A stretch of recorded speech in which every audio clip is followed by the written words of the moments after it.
Let's see what we got. Yeah, you're live. I gotta turn it to, gotta change the setting now because they have it private for some reason and I always have to redo it.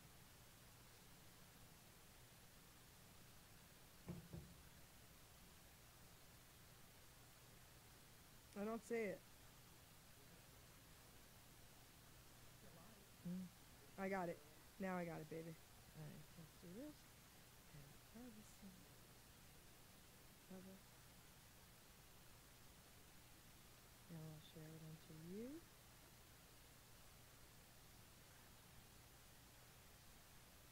I will tonight when I crop everything.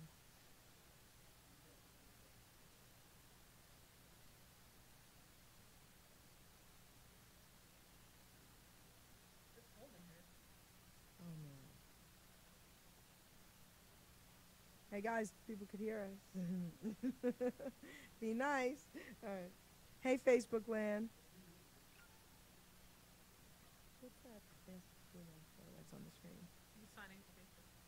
You mean YouTube? No, Facebook. We're already on Facebook. Okay. Because the screen has that white thing.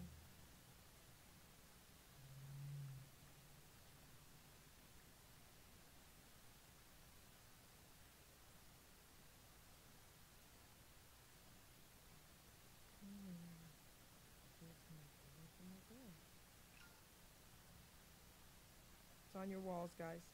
Got it.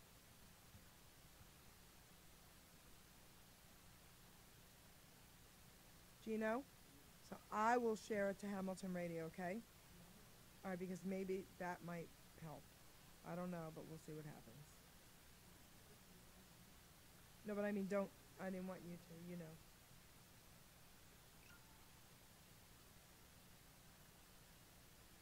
See.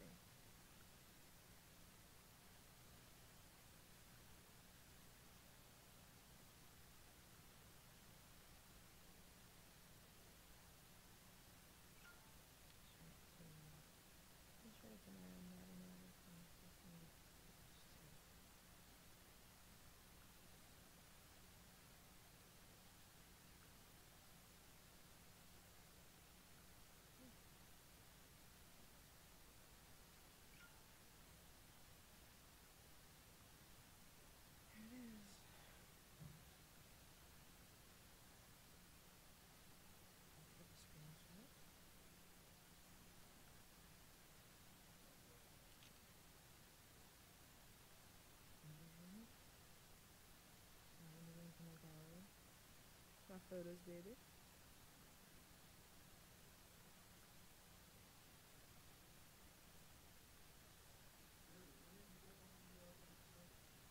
It's not gonna start till June. Once a month. Yeah. No. Oh, that one. No, that's in my. I don't know the date. Everything's in my book, Gino. Sorry. Yeah.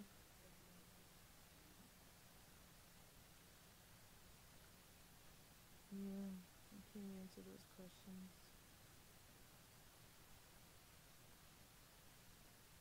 So bad. So bad, baby. Hey, hey, hey.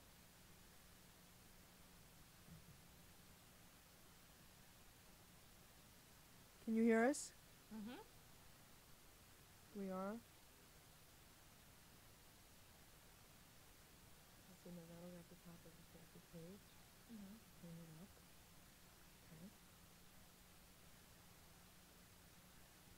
And then, hey, hey, hey. All right.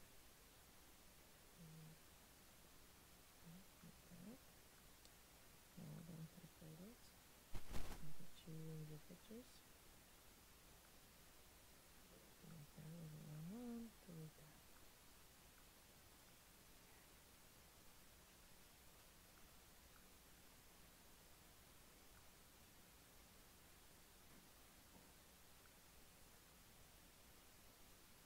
Hey, hey, hey.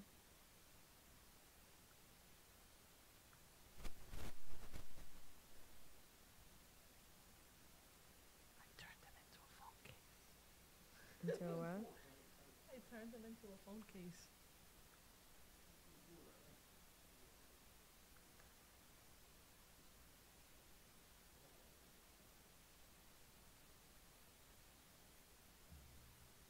Okay, there you go. I'm gonna send that one to you, okay? He's 12.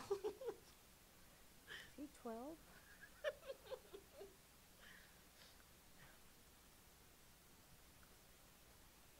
I think we're grinding his gears over there.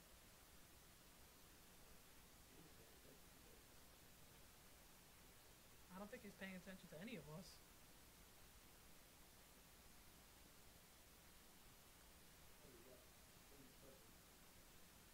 Okay.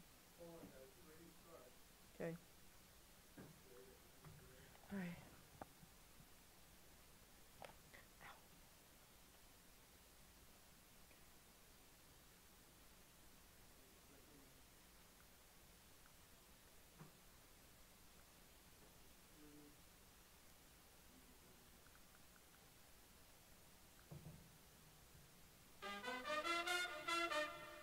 Ladies and gentlemen, Jerry Petito. I'm not an addict, I'm just an ass. And in time, this too shall pass. I'm not an addict, I'm just an ass. Jerry Petito taught the class. I'm not an addict, I'm just an ass. Loves the answer, the greener grass. I'm not an addict, I'm just an ass. One day at a time, free at last. When you don't know just what to do, Just what to do, just what to do. if what you're feeling is really true, Is it really true? Is it really true? just keep your ideas safe and sound. Safe and sound, safe and sound. That's exactly how change is found. Change is found, change is found. I'm not an addict, I'm just an ass. And in time, this too shall pass. I'm not an addict, I'm just an ass. Jerry Petito taught the class.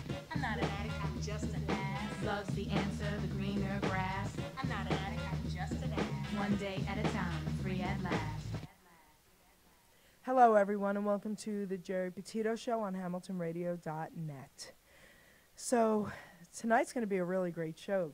I have an amazing woman sitting here, and most of you know that when I do a show, and if it's about overcoming things, tonight's show is called Overcoming Obstacles in Spite of. So I never just put out a sad story without a happy ending, okay? My shows are to empower people to know that no matter what they're going through in life, there is hope, and they can make choices and change what's happening for the better. So I'm going to have my guest introduce herself, and then, of course, I'm going to read her poem, and then we'll take it from there. Well, hello, Facebook world. My name is Jennifer. And I don't know how old. First and last name. Jimenez, actually. Okay. Middle name is really weird. Please don't laugh. Khadidra. Oh, wow, okay. I won't laugh. So, all right, I'm going to read your poem to you, and then everybody out there will get a little bit of an idea of who you are. Okay. All right? So, it's called Jennifer. Tonight is very special, an emotion close to me, celebrating 6 years, a life of sobriety. You made a vow that day, May 18 to be exact, the year 2012, a vow to never retract. Sal's your guardian angel, helping you stay clean, but you are full of power, and you chose a life serene. Your Nana was your idol, a Nana's love can never fail, always there to hold us up in times we can't prevail. You're 50% Cuban, Polish and Swedish too, German and Chinese, United Nations is you. Favorite food is Spanish, hey girlfriend, mine too. How about some rice and beans cooked for me by you? My sister-in-law is Puerto Rican, but she can't even cook. I had to make her that dish with a recipe from a book. You love to cook and bake. I'd love to try your food with all your nationalities, a concoction to be brewed. Your very first job was Wendy's, that's how you got that name, but you and Sal worked MetLife security guards at the game. WrestleMania was the show that you two really met. Sal even named you Wendy, a moment you won't forget. You have a love for WWE, Undertaker's your favorite too, a collector of his merchandise, a Funko Pop bobblehead, it's true. But the most amazing thing I'll share, a role model this woman will be, a female cop she's aiming for. when kids' families are absentee. She wants to help these kids who feel that they're alone and the kids who have nothing, creating a happy zone.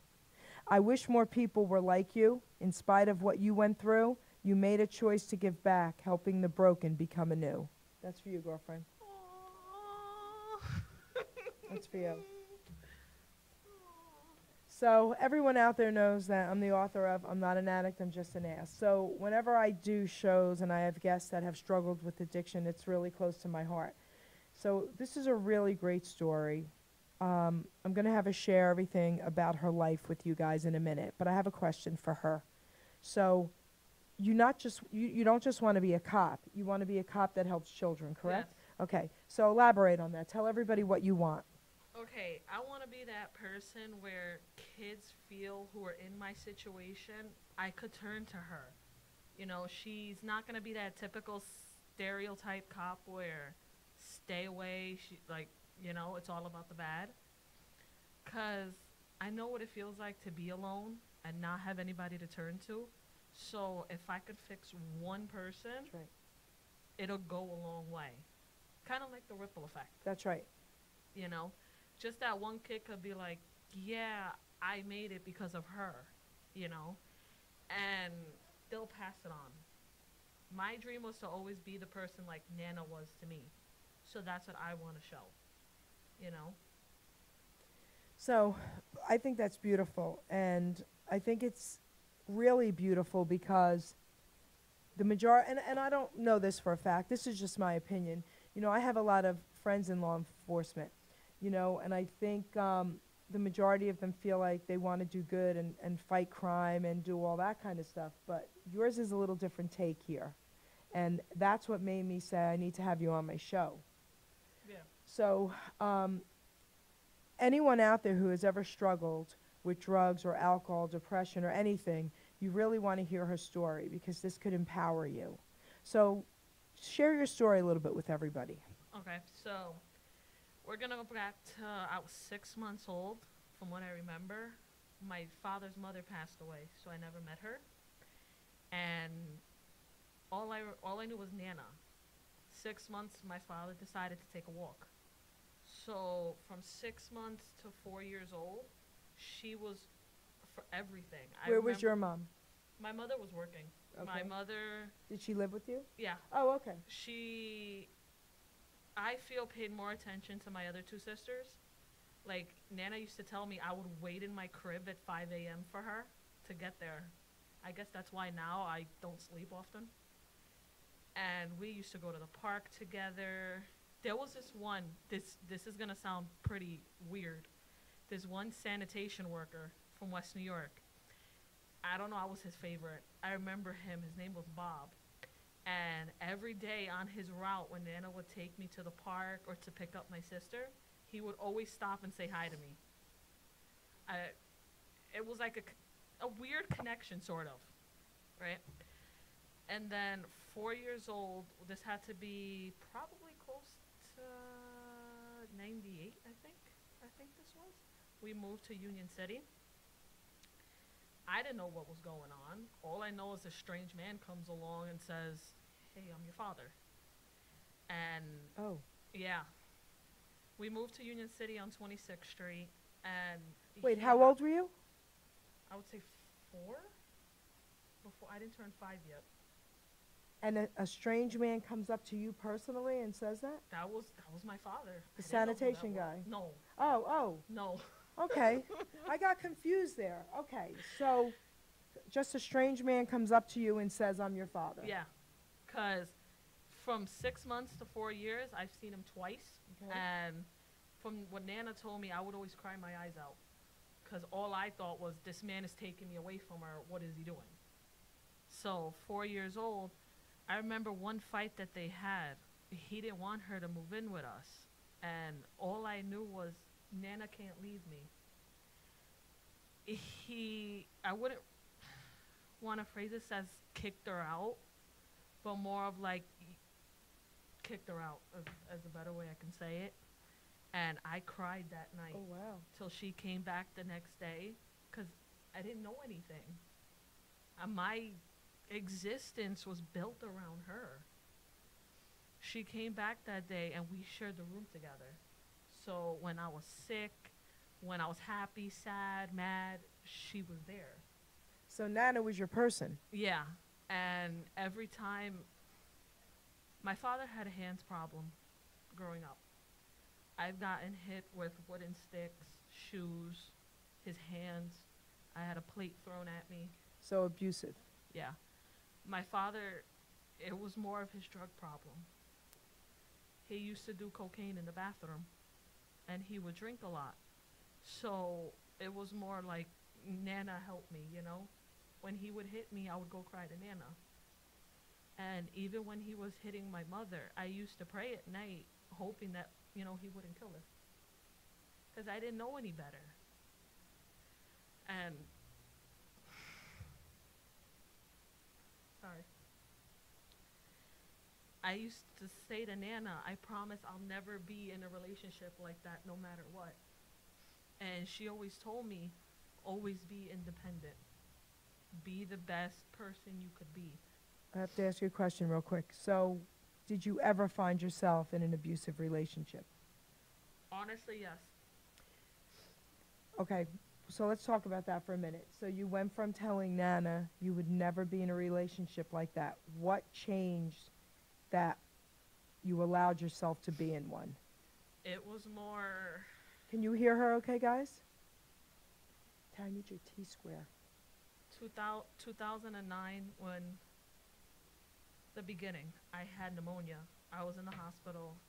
Nana stayed with me for the first day when I was there. And me being a minor at the time, she couldn't stay. My parents could. And that was the day I developed my first anxiety attack. I remember I was in Meadowlands Hospital in Secaucus. I was watching the movie Fun with Dick and Jane. And out of nowhere, I'm laying flat on the bed and there's doctors and nurses around me. The nurse, I don't remember her name, she was the one holding my hand to try to get me to calm down. They called my family. They're like, listen, you have to come here. She's either going to go to St. Joseph's or go in ICU. Okay. My mom turned it into a whole, I got to work tomorrow, why am I here? My dad was drinking, he didn't come. And I was hoping in that moment that Nana was going to be able to come, because that was the only person that calmed me down. I was scared being away from her. Did she And come? she couldn't, because nobody would take her. They didn't want to bring her. So you went through that alone. My first anxiety attack I went through by myself. And it was a scary situation because it took a double dose of morphine. And I still wasn't calming down. They transferred me to St. Joseph's Hospital that day. And my mother was just like, I have to go to work the next day. So I was there for the few hours by myself before they discharged me. And then it was around April, actually this month of 2009, when I was in the car with my father, right? He was already had a few drinks because he used to drink before he'd come home. And he said to me that day, I'm going to give you the feeling of what a man's going to do to you. Whoa. Okay. I just need to tell everybody out there. When I do these interviews, I do not interview my guests prior to the show. The extent of what I get from them is stuff I tell them to give me some facts for their poem. So I don't even know what she's going to say right now, but I'm going to probably be as shocked as you guys are. Okay. And we were in the car that night, and he wanted to give me the feeling, so he started to touch me. Your father. Mm-hmm. He was like, don't say anything, but this is how it's gonna go. So I got home that night. I was in the shower. Yeah. I was crying. How old were you? I'd say 12, Okay. 11, 12. Go ahead. And I told my mother, and How far did he take it with you? underclothes. Okay. Yeah. Okay, go ahead. And I told my mother, and my mother was like, no, your father would never do that to you. And a week later, I was walking my dog, right, my girl dog. And there was this guy that was bothering me. He was a friend of my father's, and it was right across the street from where I went to high school. Was when he took me into the back of the garage, and I was raped that night. By your father? No, by his Oh. friend. But your father knew? He claims to this day like he didn't know, but they would always hang out together. Okay. That night, I stayed outside crying because I knew nobody was going to do anything about it. And I swore to myself I would never tell anybody because I didn't want the guy to come back and do something.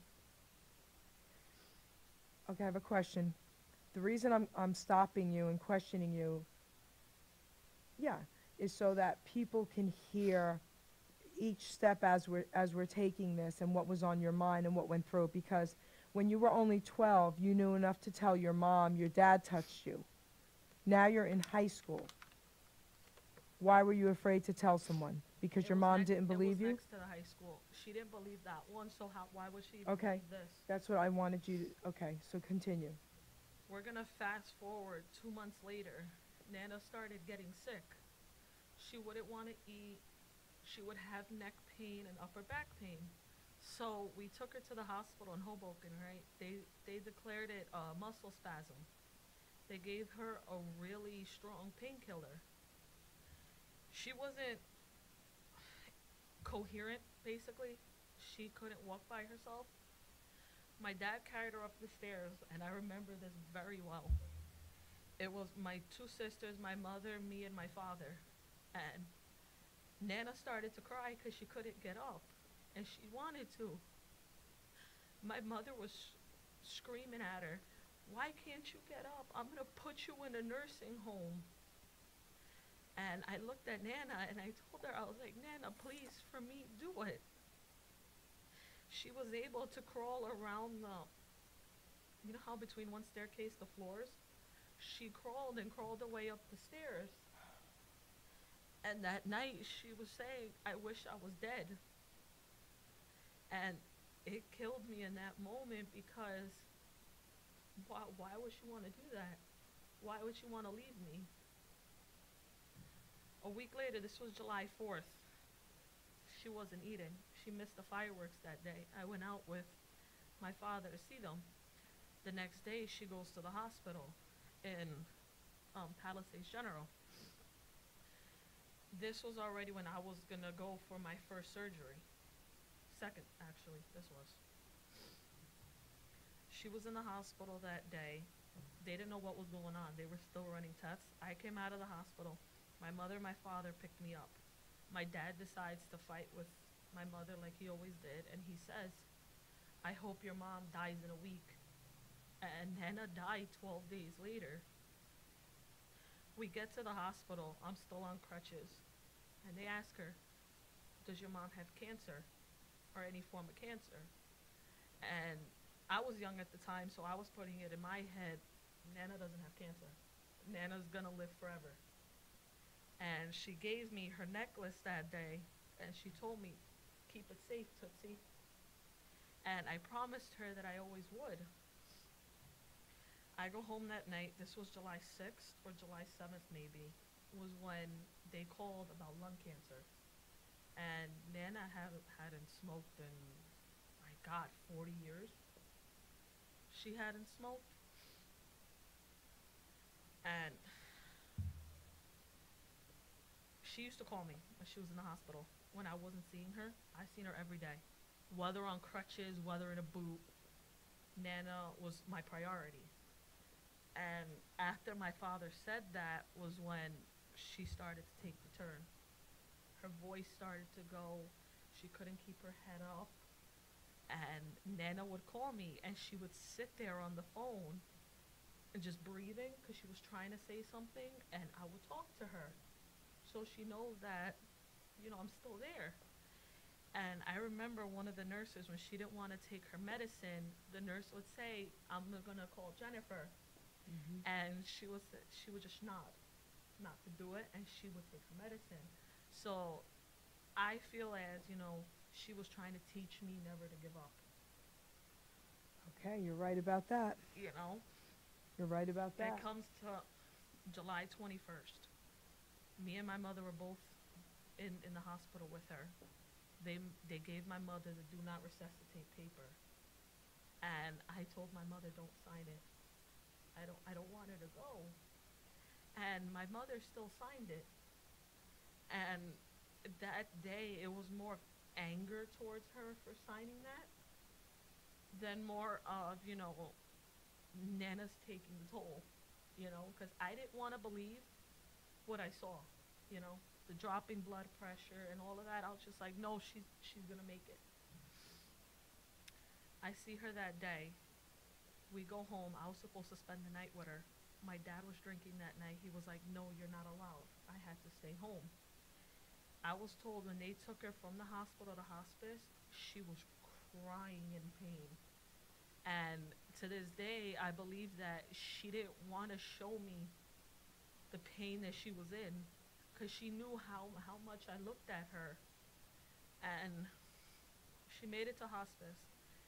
I played as my mother that night. I was like, what's going on? And they were like, your mother's not doing good to have funeral arrangements on the back burner for her.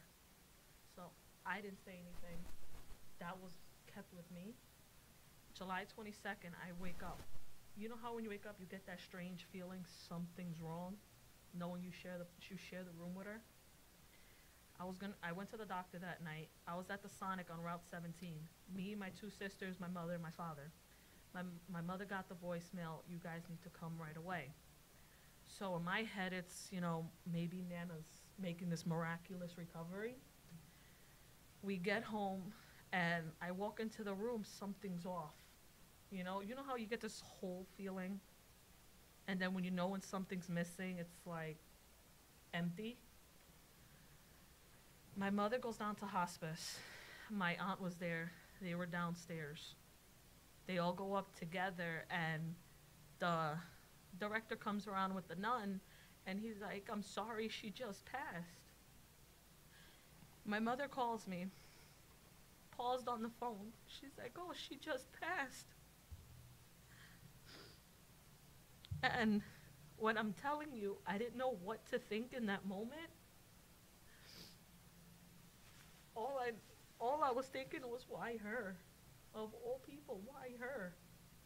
She woke up that morning, ate, went back to sleep, woke up, ate, and never woke up again. So, hold on. That night, I cried my eyes out because I didn't know what was going to come. Like, this woman was my world. A few days later, comes to her wake. I took the time to find all the pictures of her and I, and all the pictures of us as a family. We get to the funeral home. The viewing was downstairs. I walk out of the elevator, and she's right there. I lost it in that moment. I went up to her and just cried. I opened her hand, and she was cremated with the pictures of her and I. And I didn't want to believe she was gone. I was hoping and hoping and hoping that day she would wake up. Because the woman that basically gave me life is laying here lifeless. And I took, kind of the blame of what could I have done to make things better for her. How old were you again? 13 Okay. when she passed. So at 13 years old, you actually thought some of it was your fault. Yeah. At 11 years old, you were molested by your own father and by his best friend, correct? Yeah. Okay. So, all right, talk a little bit more about that, and then we're going to fast forward to what you've done now. It was a year later, after Nana died, when my dad's drinking got worse. I wouldn't want to go home because it was just so much with the fighting and the violence. I would stay at school. my counselor called Union City Police that day. I spoke to them. They were like, "You're not going home." I was going with them. We came up to the house. They found my father's gun in the house, unregistered. They wanted to get his picture. They were gonna basically hold me away and have my father go to the police station so it doesn't cause this whole. At first, when my mother was like, "What's going on?" We got to the police station. My mother was like, "Yeah, I'm gonna get the restraining order. He did all of this." She gets on the phone with the judge after talking to my other sister. Nothing ever happened. My husband's a good man. He wouldn't do anything. Wow. That night, the judge put a restraining order between me and my father. I was like, "No, she's not going home." My mother got arrested that night for hindrance. It took them, I think it was a day or two, to find my father and arrest him. And I was put into a foster home in Jersey City. I got lucky. She was a really nice lady. And since then, like, that's when I started to go downhill. Okay, hold on, because I have a question about that. You were put in a foster home. Your home life was horrendous from as far back as you can remember. But you just said now that it was a nice foster home. Why did that create this downward spiral? Shouldn't it have Because created you? I would get these really bad nightmares. Okay. I would wake up crying, hysterical, of reliving how that life was. Okay, I understand. And instead of, I would say, having the courage to say, you know, help me, I got involved with wrong people. But you were a child. Yeah. Everybody understands something here. She was still a child. So all of this went on. At 11 years old, can you imagine being molested by your own father, then being raped by his best friend, and tortured by your own mother? And the one person that was in your life that was your safety net passes away. So now you're 13, you experienced all this, now you're in a foster home, they were nice to you, but you had all these reoccurring nightmares. Yeah. Okay. And I got involved with the wrong people. I turned to drinking, marijuana, cocaine. I figured, you know, this is going to numb the pain. That's right. And hopefully if, you know, I did enough of it, I would be able to see Nana again. And So you wanted to die.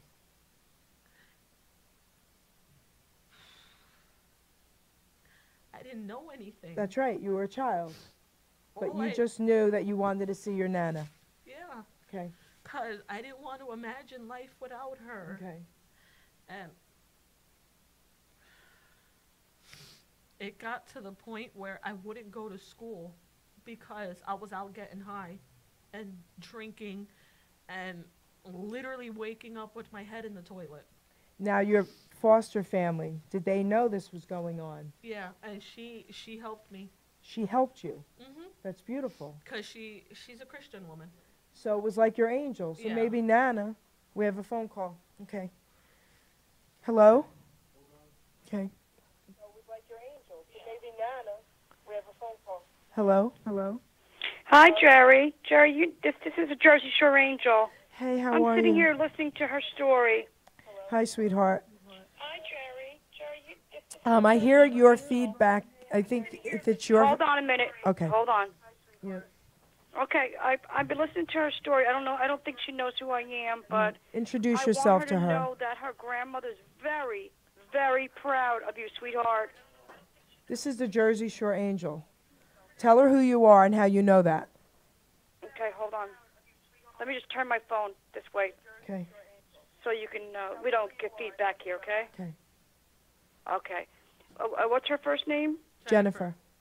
Hi, Jennifer. I'm the Jersey Shore Angel, and I don't want to use the word psychic, but I'm an author of a book where I came out. I came out myself because if you find my book, Fallen Angels, the Biblical Stories, but make it real story quick, that I was bullied over being a special person since age 5, and now a lot of people are loving me. They don't call me psychic; they call me an angel. I'm 99.9 accuracy.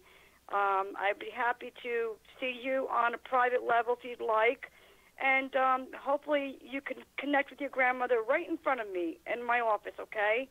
And that's no charge. That's my gift to you for overcoming your obstacle that you've been through in your life.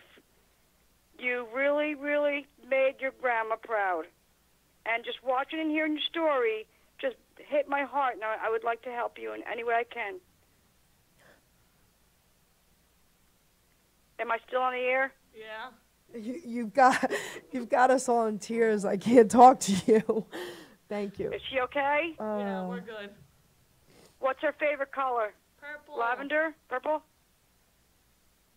Yeah. Okay. All right, so I'm going to make her a gift, nice necklace.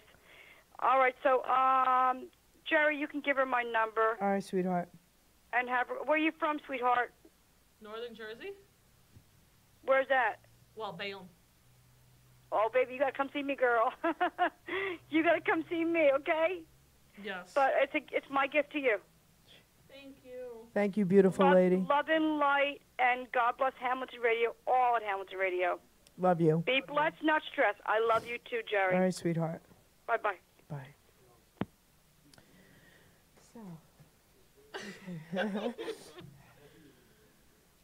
So. So, back to what we were at. So you started drinking, Yeah. doing drugs, Yeah. and it your got- angel helped you. Yeah. I want to comment on that because you thought your Nana left you. Your Nana didn't leave you because she was the one who supplied you with a beautiful foster family, just so you know that. She was your angel the whole entire time to make sure you were placed in a place that was safe for you and they were going to help you. You have to look at it that way, Jen, because that's how I see it. I know. My foster mother We're talking to there. She took me to church, and after that, it was when I would look in the mirror, and I didn't know what I was looking at. You know, all I saw was my father, and that was something I vowed I will never be. So I finally mustered up the courage to tell my caseworker, listen, I have a problem. And she sent me to Giant Steps in Hoboken. I actually came out April 16th. Not May, April. Oh, I'm sorry. I came out April 16th, and I vowed to myself that I will never go back to that life again. And I dropped out of high school, which I hated myself for. I got out, I went to adult ed program, got my high school diploma. I was actually still working at Wendy's at the time. And then I was like, okay, I have to do something with my life here.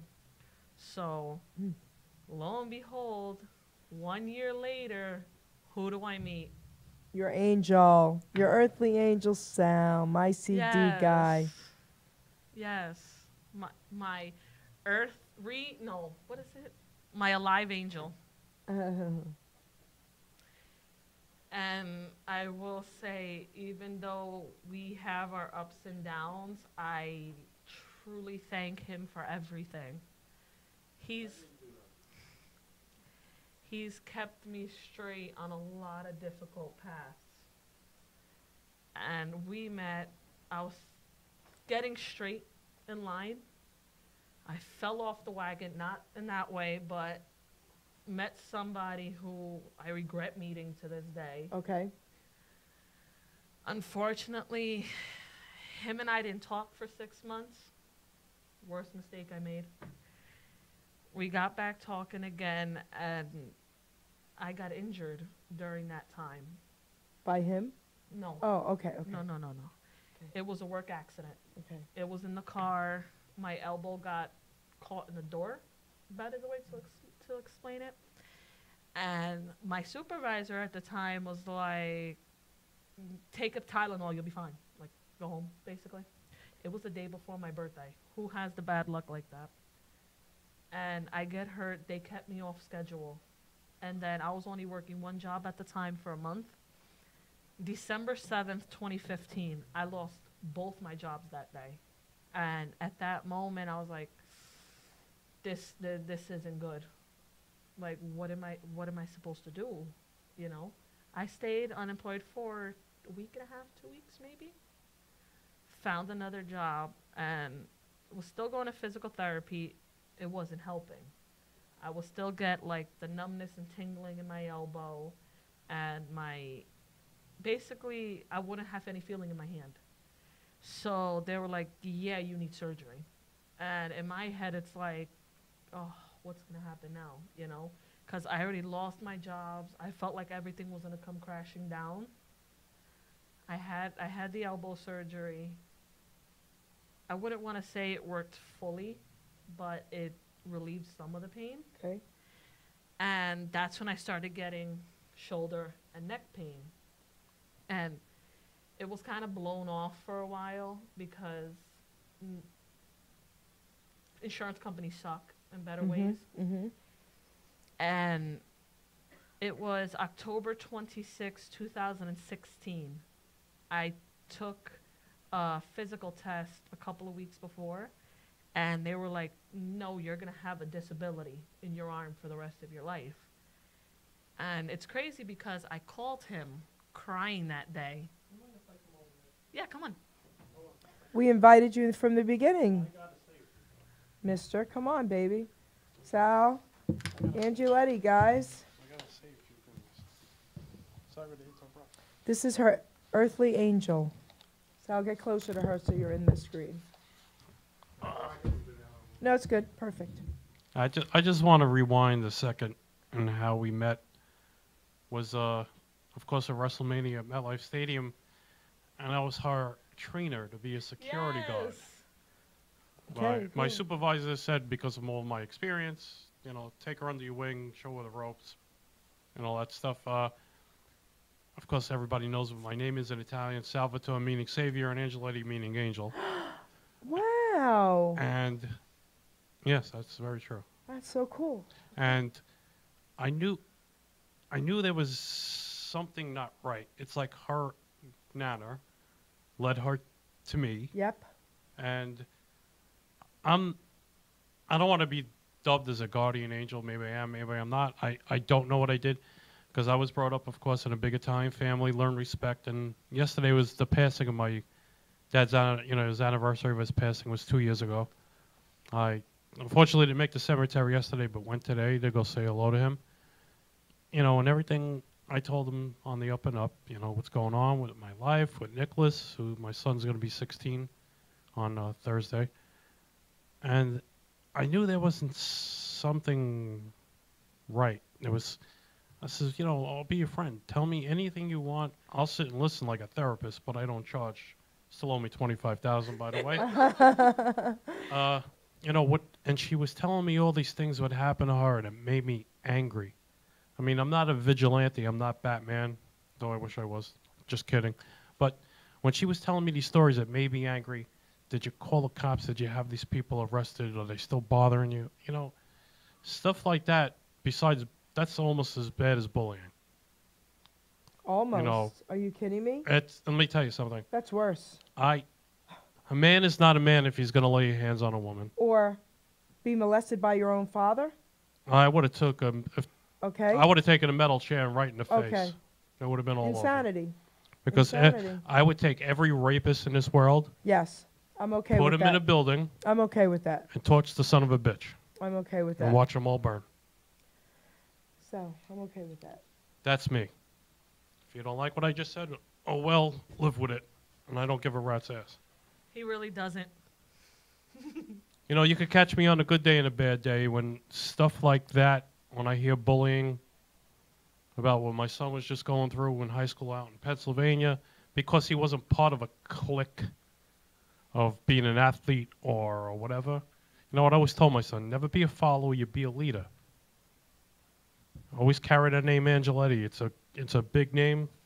Carry it up. Now, she's gone through so much, and I want everybody to take a look, whoever's watching, at this girl and what she's been through. There's got to be about 80% of the people that are probably wherever would have never made it this far because they would have given up too easy. And I told her when I first met her, if you ever heard of the rock band Kiss, she goes, oh, yeah, you know, Paul Stanley. I want you to listen to a song called Live to win. Live to Win. Now, that thing you have there with the obstacle thing, I found that on his website and handed it to her. Because whoever knows Paul Stanley of Kiss and just read his book, he was born deformed with no right ear. He was born deaf. And I was just listening to some of his book. He had a deformity. People will make fun of him. What is he now? He didn't care what they said. He was always afraid when he came off stage in Kiss makeup, what would the people think of me? And look where he is now. 40 years later, he's rocking the world. I didn't know any of that. Wow. And look at her. She's a great example. For her age, I told her when she got the surgery, she was all nervous. She says, you got everything going for you. You got your age. Not too many people would have that surgery at a later age can recover as fast as she did. Because I never gave up. I told her, don't give up. You know, she was down and out quite a lot, cried. I'm giving up. I want to meet Nana. I want to see Nana. I want to be with Nana. I said, she's always with you, just like my father. He's here. She's there. She's everywhere. You know, don't give up. You know, I'm going through stuff with my shoulder. I mean, after retiring 20 years with the sanitation department, I'm not picking up like I used to. I'm in pain. I mean, what am I going to do? I'm not going to get surgery at my age of 51 because I'm not going to recuperate as fast as she did at her age. Because you know why? Bringing back to that. When How old are you now? Tell everyone. 23. Talking to the mic. 23. And tell her, okay. Going back to that, it brought up, like, the word disability was not going to sit right with me. Like, that word just, it kind of leaves like a ugh in my mouth when I say that. And I did everything I had to do not to have that word follow me. And I told him, and he knows very well whether he likes it or not, I'm going to do whatever it takes to become a cop. Tell everybody about that. Okay, so. Because this is amazing to me that she went through everything she's gone through. But what have you done in the last month? I know. Go ahead, tell it. Tell the I world. Tell the can't. world. I said. I can't. Oh, you can be a savior In different ways. in different ways to different people. Okay. Like I was taught by my father. My father was always good-hearted like me.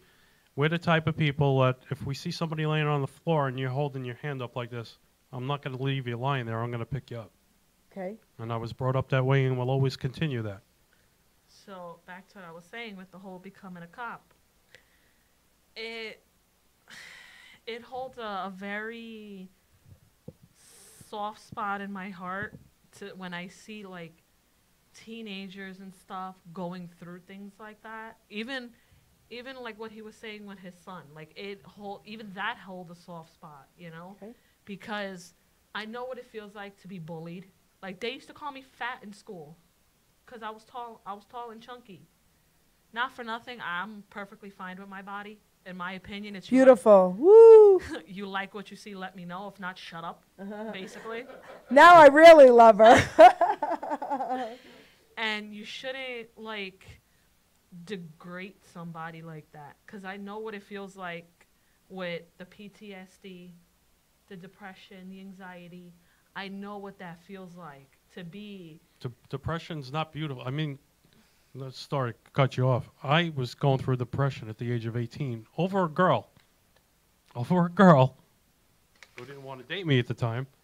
And stupid me, what I did, I ate a whole bag of salted pretzels and almost caught a stroke. Oh at my 18 gosh. years old.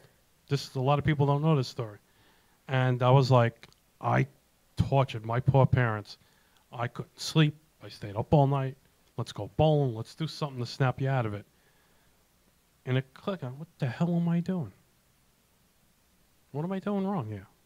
And I turned myself around.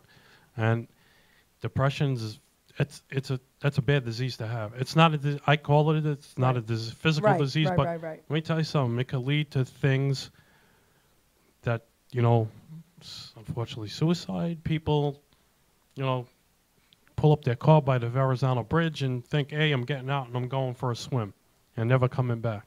Unfortunately, that happened a few weeks ago. What leads people to depression? What Live your life the way you want to live it. I don't care who tells me what to do at my age. I had one mother and one father who I ever listened to. And that's it. Okay. So actually talking about that, I was actually taking Zoloft for the anxiety, and this sounds really bad, but I took myself off of it because I didn't like the way. No, it doesn't sound bad to me. I didn't like the way it made me feel. Like it made me feel worse than I did. Like I would be at work, Wendy's, and I will start crying out of nowhere, or I feel like I was in this funk, and I didn't know what to do. And my psychiatrist at the time was like, that was a really bad and dangerous move for you to do. Because I didn't tell him I took myself off of it. Did you stay off of it? Yes. I'm so happy. Because one thing about me, I don't like taking pills. No matter what it is, I just don't like it. And he yells at me for this all the time. What's that? Not taking pills. Well, I didn't mean it. Cut his mic, Gino. No, I didn't know about that. But the medicine you were taking for your neck and your other stuff that's going to make you healthy, you take yeah. Listen, like I don't know about that either. But like my no. medication for my epilepsy, I have no choice but to take. Okay, but she had pain. You didn't need to take anything. Anyway, What kind of continue, pain? girlfriend. So back to that, and I didn't want to go back to that because I was scared that taking that kind of medicine was going to send me spiraling again, and I was just like, nah, this isn't for me. Even going out, like I wouldn't want to say shut away from like the teenage life, but I basically took myself out of it. So you made a conscious decision to say, no, I now know what's going to work for me to stay healthy, and I now know my boundaries, and I'm going to do that, correct? Yes. So you were able to make choices. Yes. Okay, continue. And since then, I was like, you know what? I'm going to take care of my mental sanity. I'm not going to be dependent on all these medicines to calm me down. No, I'm going to work on that myself. And that's when I took myself out of caffeine, took myself away from kind of those sort of situations to bring it under control. But not going to lie, I did mess up with a few people, and he knows exactly what I'm talking about, where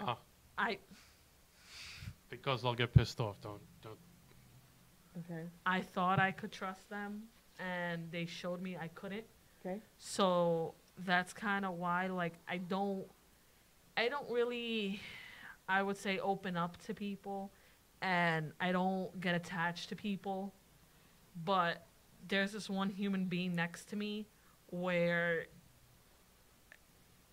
he's there for everything, and hey, he was the one that came with me to Nana's grave when I didn't go for years. But I want to say something out there. And even Megan Malfi, she has a show now, and it's called Brainstorms.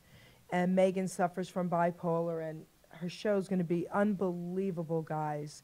What she does, in spite of, okay? Yeah. And she says everyone needs to find a person. So Sal is Jennifer's person. And it's the truth, because first it was Nana. Everyone, I don't care how old you are, you need to find a person. But I do want to say this. Don't ever feel like, how do I say this? You still have to do the work. You still have to be the one to make changes and to want to better yourself in spite of your person.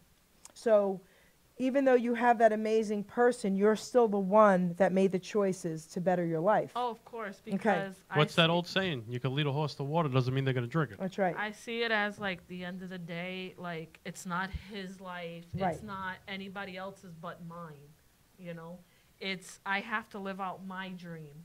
I can't do it, for him or for anybody. It's for you. That's right. It's like anybody. I could give ideas and tell my son, okay, whatever you want to do. I'm not going to tell him, okay, I want you to do this, because they they won't listen. Yeah, Well, whatever you want to do, Nicholas, is fine. right. I'm here to support you 100%. Just don't get involved with the wrong people. But they still have to want it. Right. Yeah. Whatever he course. wants. I heard he wants to go to Arizona and some school to be a veterinarian clinic or forensic science. So whatever he does and wants to go to, I back him 100%. So, as parents, that's our job as well. I have a question for you about that. Do you still speak to your mom or dad, or No. have you? How long has it been? Oh God, I don't even remember. Okay, so they're gone. To be honest, Okay, it's your siblings. learned my lesson. One of them I don't talk to. Okay, Was it 4 years? No, it was long. 5?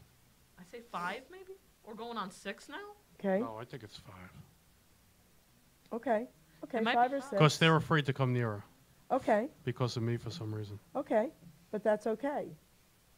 So now I want you to tell everybody out there about what you've done with your dream to become a cop and where you're at with that now. Yes. Okay. So some stuff that I could say. I am that's right right. now in what's the best way to put it? Reconsideration of becoming the cop, because at first they feel like, her medical record, can she do it? Like, can she get hurt? But now, like, that chance is there. I'm honestly probably days away from getting the phone call. That's so great. And when I found that out earlier, I damn near wanted to get out on the turnpike and do a backflip. It would mean the world to me when I get that phone call. Even though I'd probably drop my phone and not know what to say after that, but I'm going to be that person to make the change. I'm going to make sure that one kid says, Officer Jimenez helped me. She's the reason why I didn't get involved in drugs. She's the reason why I stayed off the street. And then when that kid grows up, they could pass it on. I want to pay it forward. For the cops that I met in my situation, were kind of like my ammo to do the same thing. Because I feel like no matter how difficult the situation is, no matter how you feel like, this is all over, it's never over. And I actually found one of the poems I wrote. This was actually at Rutgers University in New Brunswick. I did this November of 2011. I still have the certificate from Rutgers. Hold on. I have it. I kept the screenshot too. It's want my point of view. This all made me kind of blue. But I stand here now, coming through the clear, to say something new. How this was for the better, starting to make me a go-getter, showing me the true meaning of this here so-called life. I look up at the sky, watching the sun beaming down on me, giving me the light to a new day. A day like today, to stand here and say what I feel about my journey through all this, cost me to lose little and gain it all. This nightmare woke me up to a sweet dream, made me a one for all, and here to say to you in this writing, never forget one thing. Once it's down, it's on its way back up. Nothing lasts forever. That's beautiful. It's beautiful. And this was more towards like when I lost Nana, I was like, you know what? I have to do what I have to do to survive. 'Cause I don't have a mom, I don't have a father, and they always labeled me as I'm gonna be a statistic. I'm never gonna do anything with my life. I'm just gonna live off the government with kids and call it a day. And not to bash my sisters, but right now I'm the only one that's doing something. And I swore to myself I will never be like them. And unfortunately, a few weeks ago, I was told that I won't be able to have children. So sorry. So it bothers me because I want to be the mom that Nana was to me. And trying to get over that now. And it's like, I look at people bringing kids into this world, even my sisters, and I'm like, I would do anything to become a mom. But you know what?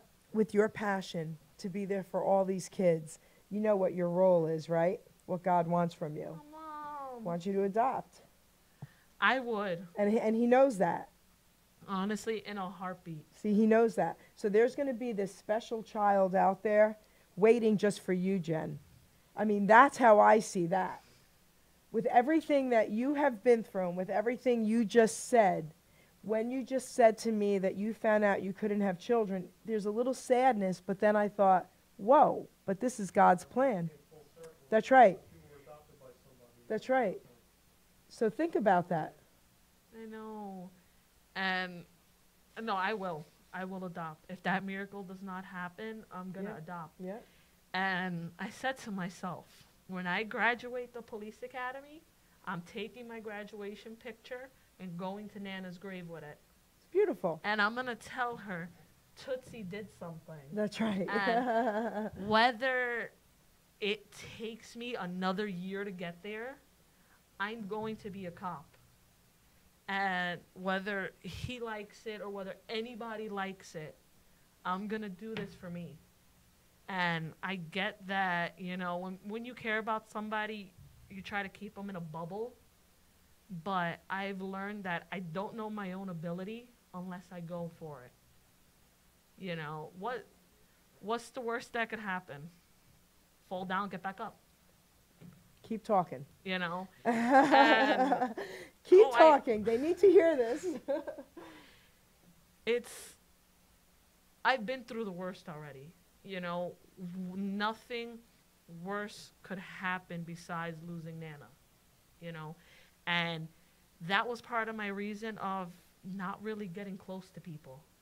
Because I'm scared of somebody that I'm attached to, they die on me. And it happened to a very good friend of mine last year. He passed away. And he kind of went, like, I spoke to him a day and a half before I found out on Facebook he passed. And I kind of don't even want to accept he's gone. Because we were friends for 6 years, a year before I met him. And it was sad how you just talked to somebody. I forgot to answer his text message that day. And then a day and a half, I found out on Facebook he's gone. It was a very, I would say, shitty feeling because I was close to him. And since that was when I really resented getting close to somebody. You know, because I don't like attachment first. I just don't. Because the one person I got attached to passed away, so it's like if I get too attached, I'm going to go through that all over again. And honestly, I really do hope that the few people that I'm close to, like, nothing ever happens to them until at least I'm 90. So I want to say something about that as well, okay? So normally my response to someone saying that would be, no, no, no, you have to get over that. You really should get close to people. It's an amazing thing, blah, blah, blah, blah.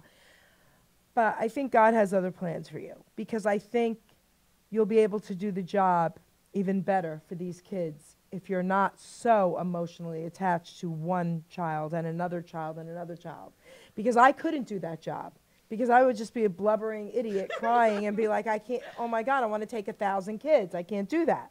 So I think your heart for right now is exactly where it needs to be.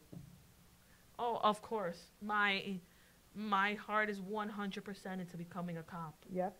And I still, dealing with work, go train my arms and train my upper body. Because when I take that physical, they're going to say she's accepted. I will be damned if they tell me I'm denied, because that's not happening. Whether I need to continue to lift every single day more than what I am, then so be it. Because for me, it's kind of like, okay, if I'm lifting 60 pounds, next time I'm going to try 70. And then bring myself up from there. Because I want to show that, yeah, these doctors told me this is going to be your disability. And no matter how much time it took me, I can stand here and say, kiss your ass with that disability. I love that. Because that's not going to happen. And it, the word disability is like, it's a disgusting word. You know, because some people take it as like just as a joke. And it's how would I say it? Like, I got to say something. What I think she's trying to say is she doesn't think if someone has a real disability, it's a disgusting word. She's saying it's abused, right? It is. It's abused.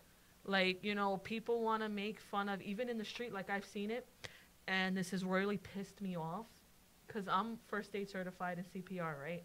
I've seen people have epileptic seizures in the store, and this misconception of you have to put something in the person's mouth. Yeah, it's terrible. That's not true. You're gonna choke the person. No kidding. You can't swallow your tongue. That's right.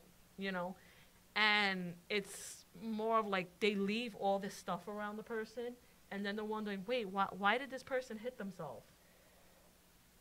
You know, and I've seen people pick on people with epilepsy because, oh, they're slow or they can't do this. And my uncle had epilepsy and he was slow. It's very mean. You should never label somebody for their learning difficulty. That's right. And it's not the person's fault they have epilepsy. Like they weren't born to say, oh yeah, I have epilepsy. Oh well, you know. There's another thing that nobody knows. Epilepsy is not considered a disability. Really? Yeah. Okay. And it's just like, always see the person for them, you know. Even with him, I don't look at him for his epilepsy. I look at him for him. And in all honesty, I would jump in front of a bullet for him without thinking twice about it. And when you find somebody where you have that real connection with, I would say never let them go. Because even if you have one person, for me, I consider my life to be complete, you know? And that's not even, this is before becoming a cop. I would love, at graduation from the academy, he's there. And he's not even paying attention. At least he'll be my physical representation of what my Nana wishes she could be there. But Nana is there. Spiritually. Yes. And I think about it to this day, like I would love to have her back. And I wonder at times, like, what would my life be if she was around? You know? That woman, I would be taking care of her forever. And I think about it to this day, like I said, like, she didn't tell me about the cancer because she didn't want to upset me, like you said. And by staying strong that time in the hospital, that was like my everlasting gift to tell me, no matter what you're going through, never let it affect you. Never fold when times are rough. Never fold when times are rough. I love that. You know? Because if she made it through cancer, eating at her, I could make it through anything. And I will take that with me till my last breath on this earth. I have a question for you. What's up? What was the difference between you and your siblings? You grew up in the same home. Were Yeah. they molested as well, or No, but they say no. can they say no? I was growing, what the difference was I was always to one person, you know. They were the ones that went with my father when he came around. They went with my mother. And my head was, you know, that's my mommy. That this woman's gonna live forever. And I wouldn't say hate myself for putting that thought in my head, but I had no control over it. But what made you want to do something with your life where they maybe didn't? What was that aha moment for you? What clicked in your brain that changed you? Since I didn't graduate high school, I went the alternative route. I didn't get to give Nana a high school graduation like she asked for. And I remembered her telling me when I turned 16, she was going to have a special surprise for me. And it had me thinking for a while, what is this and what's going on? And I found that person.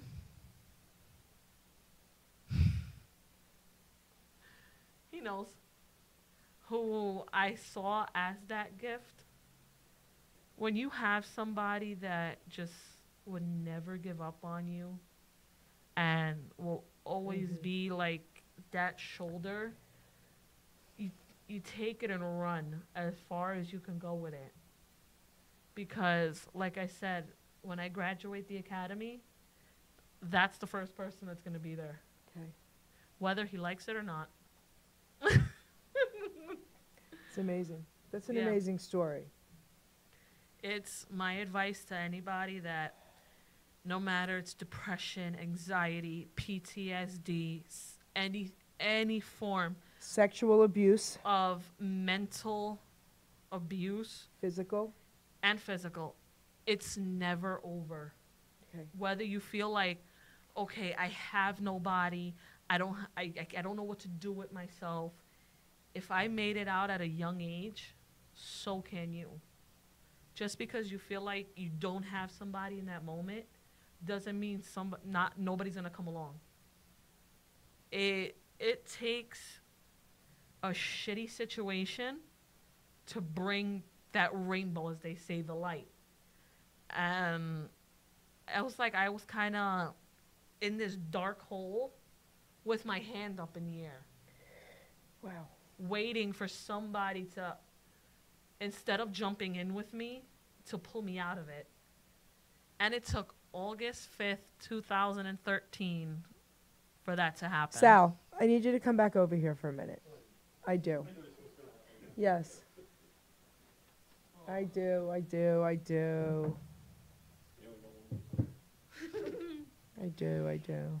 Now what? Okay, so, guys, did you just hear what she said? What do you She said she was in a dark hole and she had her hand up, asking and hoping for someone to pull her out, not to join her in this dark hole. Well, they always say in darkness there is light. Okay. If you want the light. She Yeah. wanted the light, and there you were. Okay? Like I told you, read the name. Okay. Angeletti. That's crazy. Savior and angel. And this may be weird, but I found a comfort spot into visiting his father's grave. I can't explain it. I really can't. I could go there and have a conversation with him. And I don't even have the words for it. That was my dad. When my dad was, alive, he would go into Brooklyn with my mother. She's still a power in the public school in Brooklyn, helping the handicapped kids in school. I think for almost 30 years now. And he would drop Mom off, go right down to St. A's Church on 60th Street and Bay Parkway, go into the church, say his prayers, and light a couple of candles. Go on his merry way to do, at the time, doing his hot dog wagon, selling hot dogs as a hot dog vendor. And I learned from hanging out with my father and his brothers, where they came from in downtown Brooklyn. And back in the day, they used to walk through Prospect Park to go see the Brooklyn Dodgers play at the time, because that's where they grew up, on 4th Avenue down by Carroll Street. And I would sit there and listen to the old men. And I wasn't school smart. I would say I was street smart. And that, and somebody doubted me once about being street smart. And that was a long time ago, and I correct. Hey, I learned from my father. I mean, he went to Westinghouse. Whatever they did. And there's a lot of people out there, like Frank Sinatra, for example, who didn't graduate high school. Became a big... There's a lot of people out there who didn't and became... Amazing people right here. But I want to ask you something, because this is important. So you said that when you met her, something just told you. That there was something not right there. There was You could. I firmly believe in my sign of a Capricorn, and we can see BS from a mile away, and we could read people. I felt she was crying for help from the inside, Okay. not on the outside. Okay, but now I want to ask you this. Inside of you, okay, what made you say, I want to be her savior? What made you, what happened inside of you? Because you could have just ignored it. You could have walked away, Sal. I believe her Nana told me, go help her. Okay. I felt something there that said, Help her. help her out. So, Jen, so the reason he mentioned something like that when he was sitting down earlier, and the reason why I wanted him to say that again was this. Because one thing that I still see in you is the pain for Nana, and that's okay. But I wish you could see something a little different. That Nana has not stopped being your person. Nana has not stopped saving you. She has not no. stopped being your angel. She hasn't, and Okay. it's like I see it from time to time that she's still protected me through Yep. situations, and I still feel it.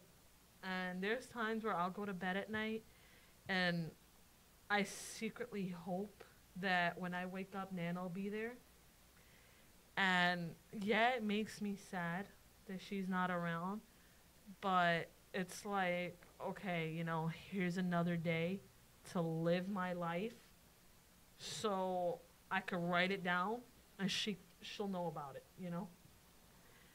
And I know she would love to be around today. I think it's she left so I could become this person, Mm-hmm. you know. There you go.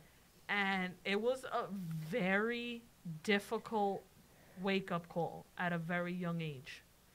And there's times where I would think, like, I wish I never fought with her. Like, I wish I could take that argument back and change it up for the good. But then it's like, the past is the past. As much as I would rather go back in time and relive that moment, I can't. There's a lot of us who have that idea of going, you know, when you're this age or younger, like my son or whatever, don't wait for anything to happen to you. Grab the world by the balls and run with it. I agree. Take charge. Knock down the doors like the wrestler Chris Jericho. Break the walls down. Was his theme. Break them down. Don't wait around. Why did I wait so long to do this? Thanking you again next week with a show. Why did I wait so long after my father begged me? Do something about it. Be a ball player. He wanted to put me on a plane and send me to Florida to go try out with any major league team. When I went through that state of depression, I wrote down everything. And I told you that story. Why are you waiting so long? Do something about this. Why did I wait so long? It's like, why we always ask that question. Why?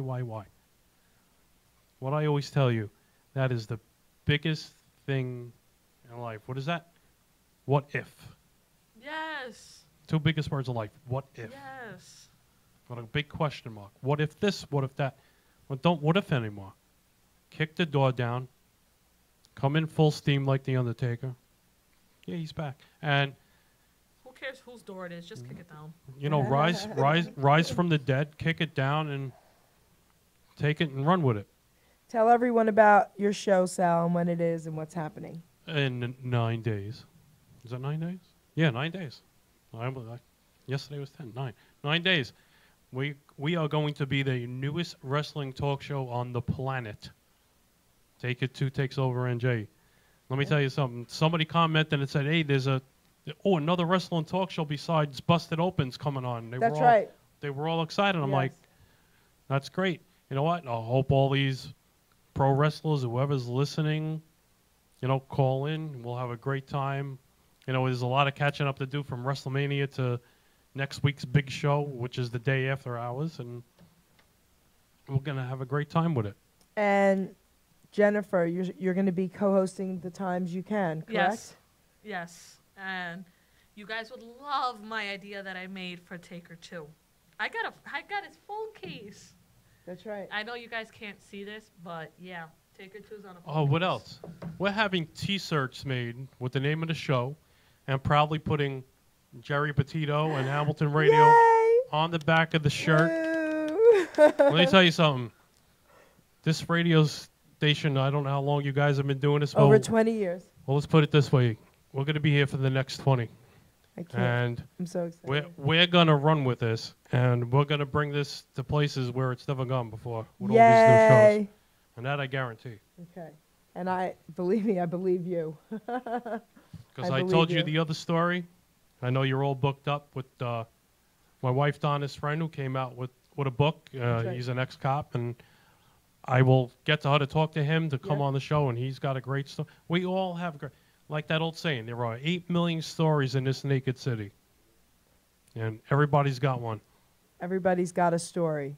Well, like I said, if I ever did a reality show about the New York City Sanitation Department, like these reality shows like Gene Simmons' Family Jewels and Ozzy show, everybody be like, but they're only picking up garbage. What the hell is going on here?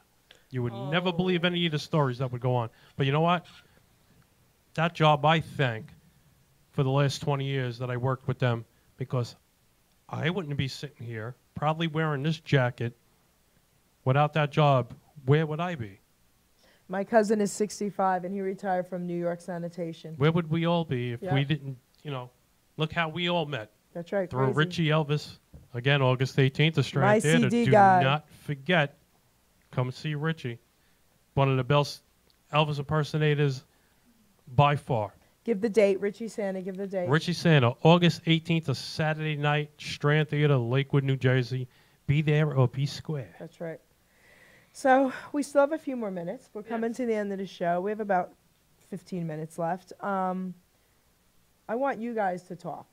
I want you guys to say whatever it is you guys want everybody out there to hear for the next 10 minutes, and then I'll close. Okay, so Talk about it. Talk about life. She's a good inspiration for her age, and maybe you're going to adopt kids. Everything comes back full circle. My son Nicholas at 16 has a great ear for music. I told him, Nick, when he picks up that guitar and he plays, I'm amazed. That's a talent that a lot of people don't have. He doesn't have to look at sheet music to strum a chord or anything, and that's great.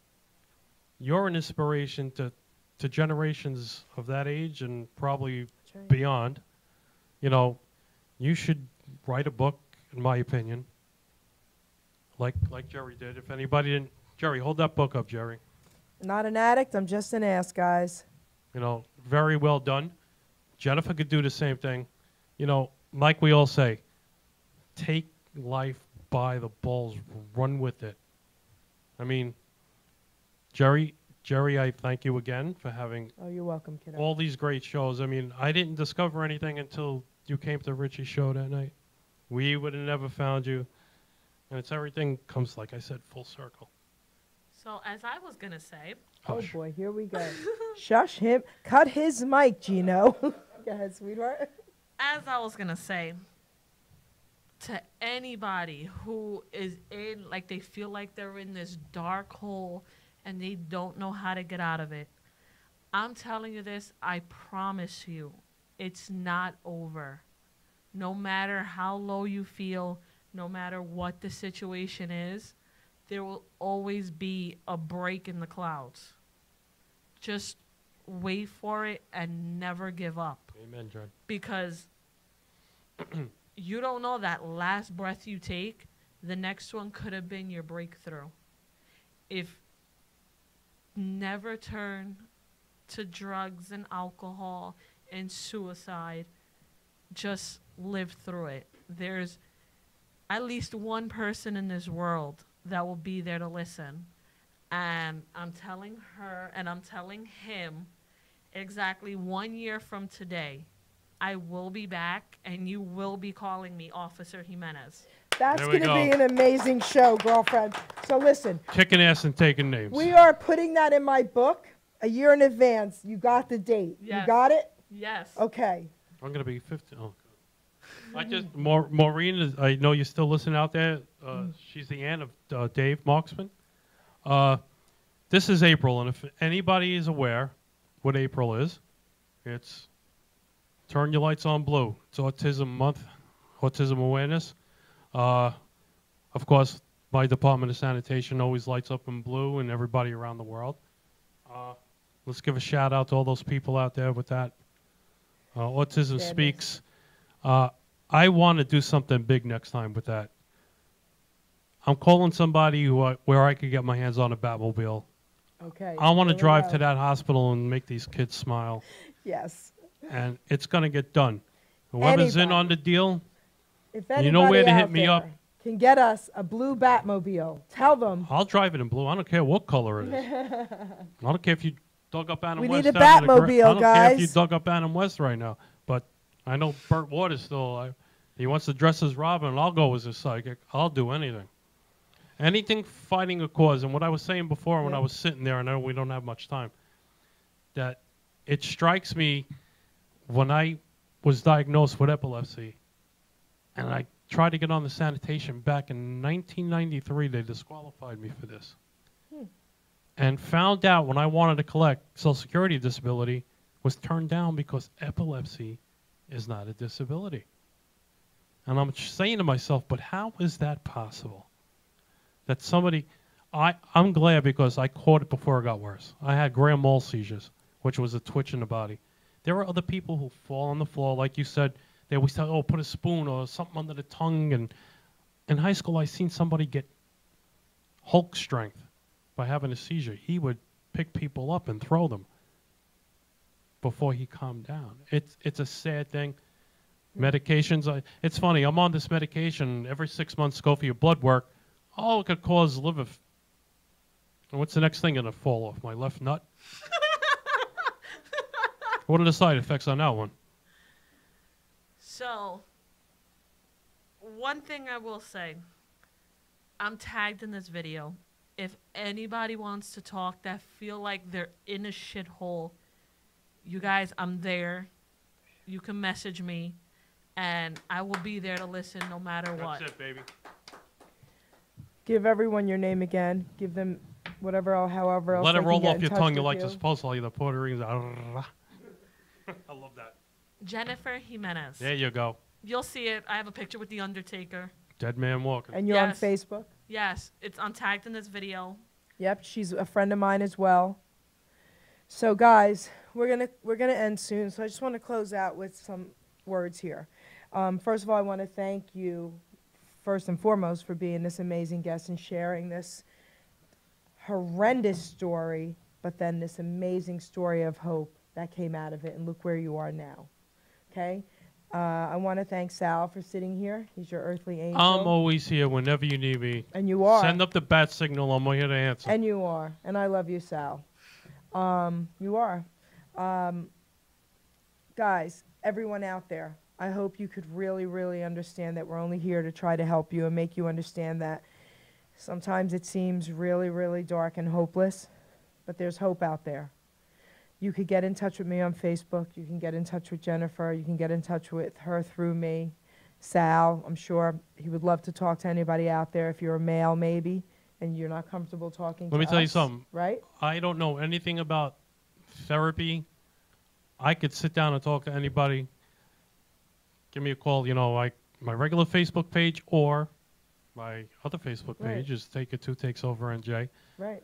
I just don't talk about wrestling and the Yankees. Right. You have a problem with life.